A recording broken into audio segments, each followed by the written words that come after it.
Esse é o Entre Falas, o seu videocast sobre cultura e história de Roraima.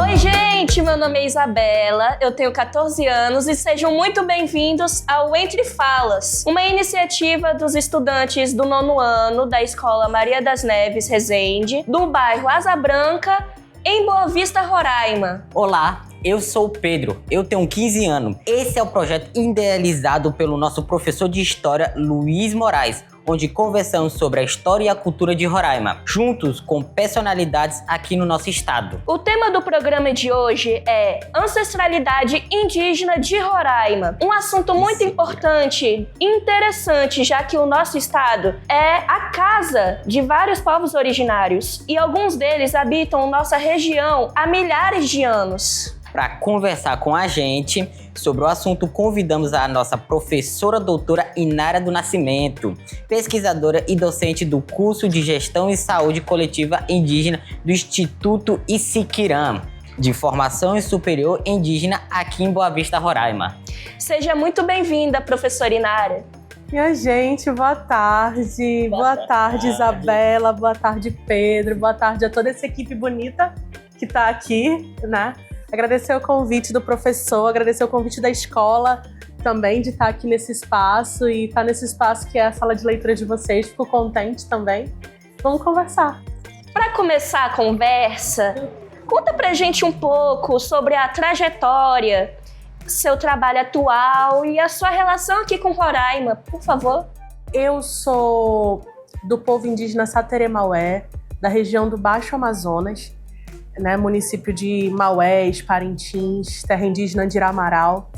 E eu fui para a cidade de Manaus estudar. E depois de estudar, eu decidi ser professora e rodei muitos lugares do Amazonas até parar aqui em Roraima.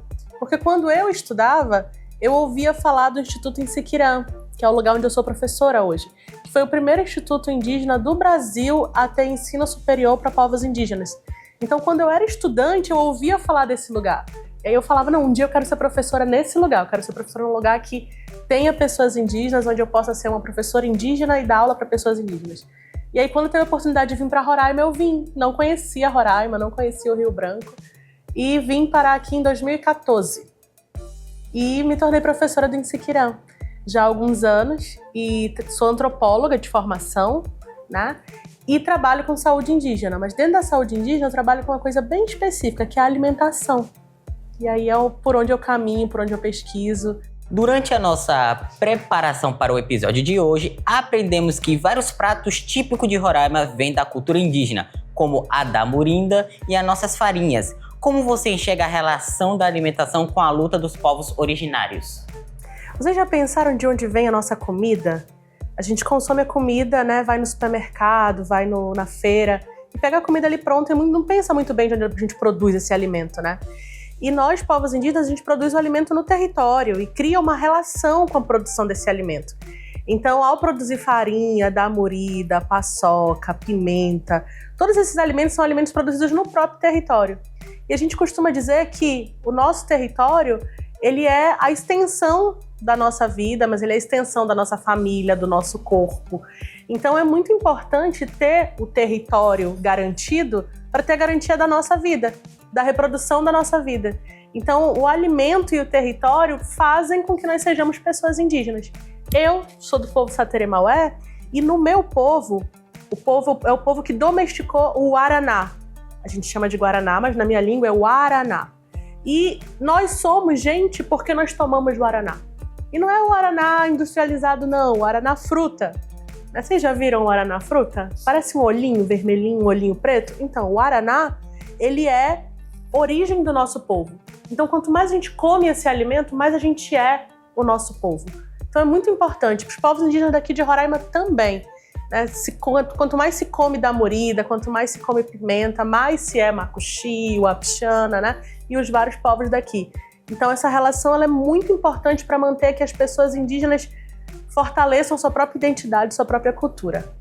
Muito legal. Professora, nós também aprendemos que as fronteiras aqui da nossa região são resultado de processos coloniais que causaram muitos danos aos povos originários.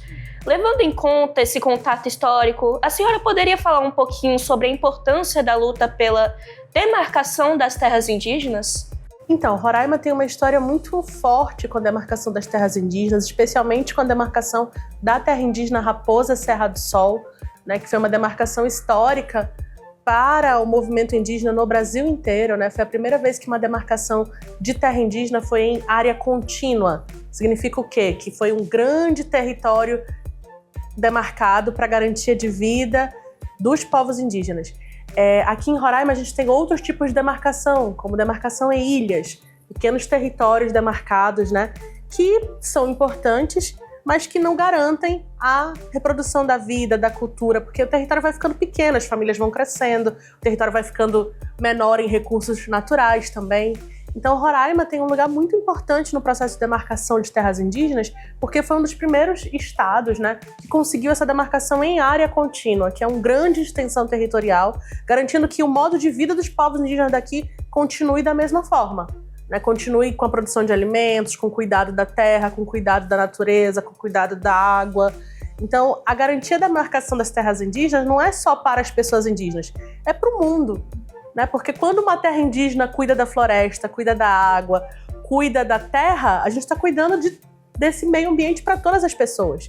Né? Então, hoje em dia, existem vários estudos, inclusive, que mostram o quanto a gente tem de preservação ambiental está presente nas terras indígenas.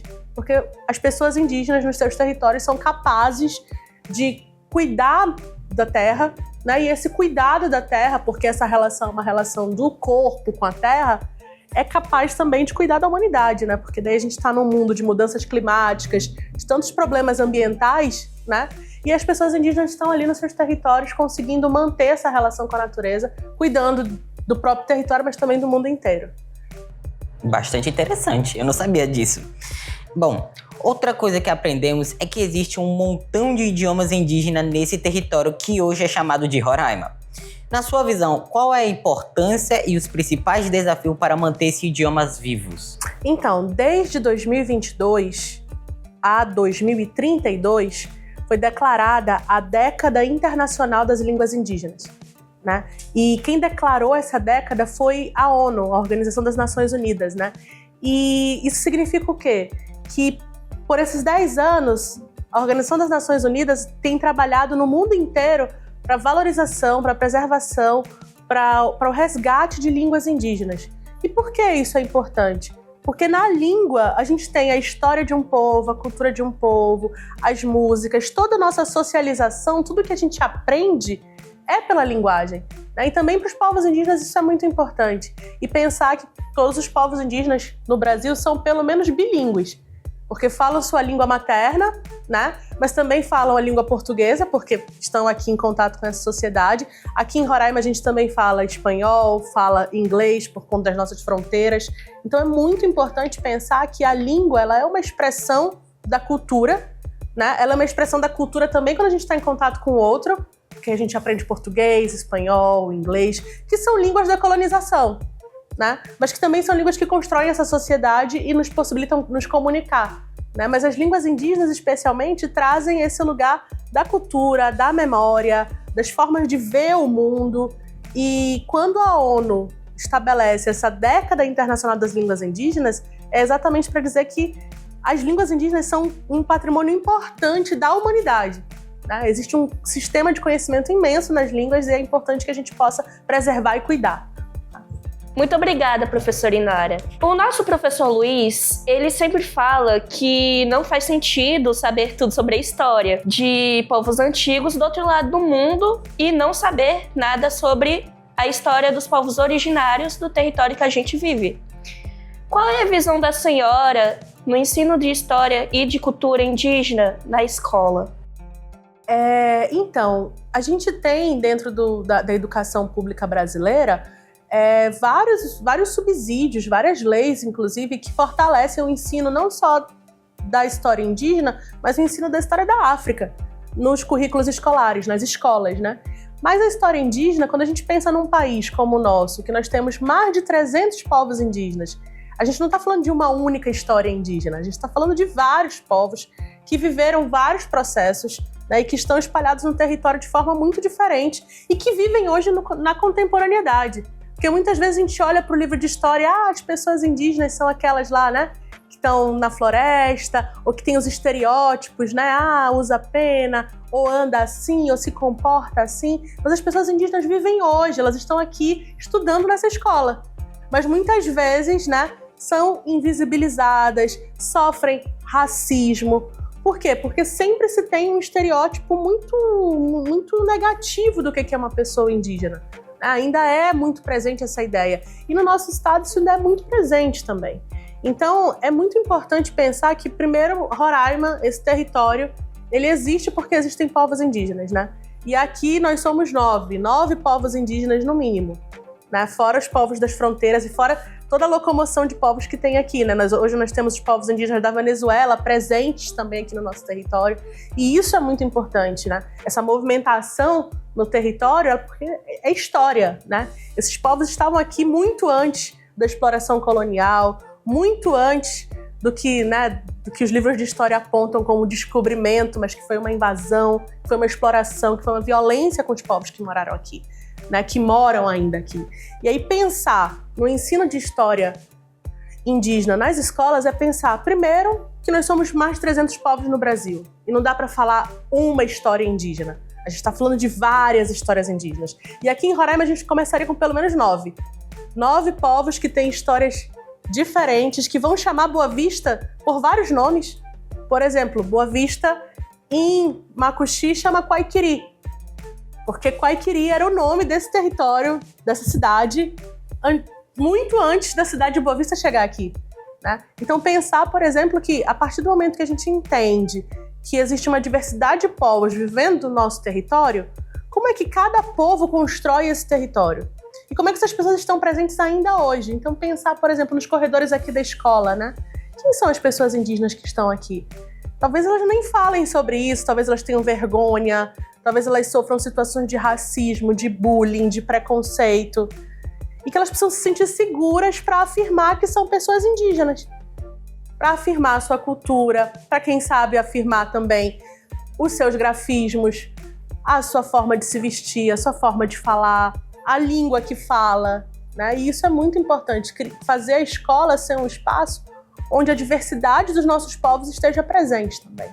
Então isso é muito, muito forte, e vocês certamente, estudando história, podem começar a olhar esse espaço, né? Quem são os nossos colegas indígenas que estão aqui? De que povos eles são? De que comunidades?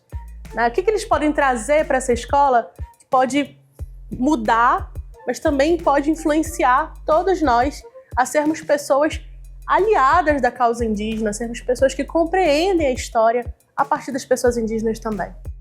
Sim, tia, muito obrigada pela sua resposta. Eu queria saber qual é a visão da senhora sobre como a senhora escolheu se tornar professora. Como isso veio à tona, como a senhora quis?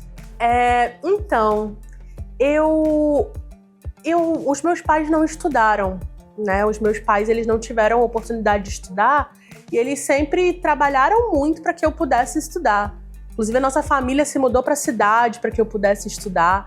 E quando eu estudava, quando eu estava na escola, eu sempre achava sempre me chamava muita atenção a figura do professor. Eu sempre olhava, nossa, como é que essa pessoa consegue ensinar uma coisa para tanta gente? Como é que essa pessoa consegue aprender tanta coisa? Como é que cabe na cabeça dessa pessoa? Eu ficava imaginando, gente, acho que eu quero ser professora. Daí, um tempo depois, eu descobri que meu aniversário era no dia do médico. No dia da profissão médico. E aí então acho que eu quero ser médica. O dia do meu aniversário eu quero ser médica. Mas também entendi que a saúde e medicina não era algo que eu gostaria de seguir. Logo, foi muito cedo que eu entendi isso. E aí eu tive uma professora de sociologia. E aí essa minha professora de sociologia, ela falava muito da história dos povos indígenas do Amazonas. E eu nunca tinha tido aula da história dos povos indígenas do Amazonas. E eu era uma pessoa indígena que estava na sala de aula e eu nunca tinha ouvido falar. E quando essa professora começou a dar aula de história dos povos indígenas do Amazonas, eu pensei, eu quero dar aula disso. eu quero dar aula sobre povos indígenas, sobre os nossos povos dentro de sala de aula. E aí eu comecei a ser professora muito cedo. Eu entrei na universidade com 16 anos. E com 19 eu já saí e já fui professora. E sou professora desde então. Eu costumo dizer que eu acho que eu só sei ser professora. E cozinheira, eu cozinho muito bem também. Mas professora é uma coisa que eu escolhi fazer muito cedo, influenciada pela minha professora de sociologia, do ensino médio. Isso foi bastante interessante da parte da senhora. Professora Inara, muito obrigado pela sua participação em nosso videocast. Foi um prazer aprender muito com você hoje. A senhora quer deixar algum recado, alguma mensagem de despedida para quem está assistindo ao nosso programa? Quero agradecer o convite de vocês para participar desse videocast, agradecer ao professor, agradecer a escola também que me recebe, agradecer a equipe que está com vocês. Esse projeto é muito potente e videocast é um tipo de comunicação que sai do muro das escolas, né? Então é muito importante também para que outras pessoas que não estão aqui na escola possam conhecer, né? E também quero convidar todos vocês a se aliar às causas indígenas, né? Aprender mais sobre as pessoas indígenas no nosso território, aprender mais sobre Roraima e se tornar um aliado e um defensor da causa indígena, porque Roraima é o que é pela presença dos povos indígenas, né? E é importante que a gente possa sempre fortalecer a luta dos povos indígenas, conhecendo o nosso território, né? Comendo farinha também, mas conhecendo os nossos colegas aqui também na escola, que podem ser pessoas indígenas e que gostariam também de estar aqui representando a sua cultura, a sua identidade. Então é bem importante que vocês possam frutificar isso nesse território. Muito obrigada pela sua participação, professora Inara. E, bom, para a nossa equipe e principalmente para nós estudantes, foi muito importante aprender mais sobre a história e a cultura dos povos indígenas que aqui viviam, não é mesmo, Pedro? Sim, Isabela. Inclusive, é um assunto muito importante e muito interessante, que, na nossa opinião, deveria ser mais abordado aqui em nosso estado e em todo o Brasil. Se você gostou do nosso programa, deixa um comentário aqui no vídeo e envia para quem você acha que vai gostar do nosso conteúdo. Ajuda a gente, porque a gente fez isso com muito carinho e dedicação. O videocast Entre Falas é um projeto contemplado pela Lei Paulo Gustavo, através da Secretaria de Cultura e Turismo do Estado de Roraima. Até a próxima, pessoal! Tchau!